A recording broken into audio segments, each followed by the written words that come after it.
Hoy Marites, pwede ka na maghulog ng piso, 5 o 10 piso, para makapag-browse ka na sa internet, at makapaglaro ka na ng ML, kasama yung jowa mong Mongoloid. Maraming salamat! Hello mga ka-Wi-Fi tech natin dyan. So maglalagay tayo ngayon dito sa kabasan Aroroy ng Piso Wi-Fi gamit ang Hyperbolic Antenna version 2 at saka B316. So try natin kung compatible ba siya sa Piso Wi-Fi. Okay, so check muna natin yung signal kasi katapos lang natin set up. So ayan, may 3 bars. Okay, so try natin ulit kung talagang 3 bars siya. So balikan natin yung Huawei Manager. Ayan, ganun pa rin. So try natin mag speed test gamit ang fast.com. So ayan, 4.1.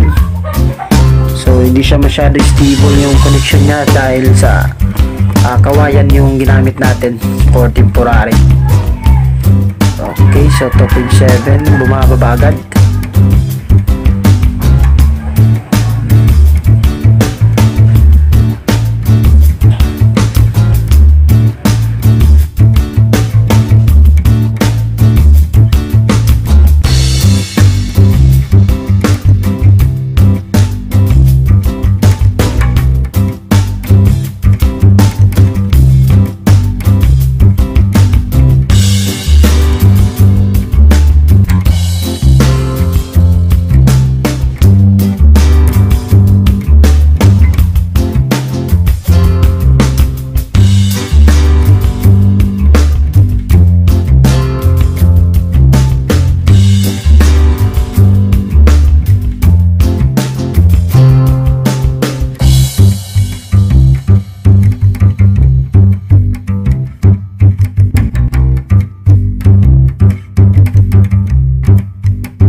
So ayan, 7.2, ibig sabihin lumalakas yung connection natin habang tumatagal.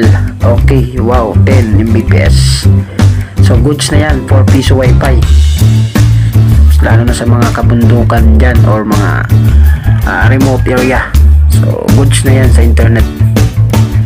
Okay, 6.39. So try natin mag YouTube. Talagang swak na siya sa streaming. Okay,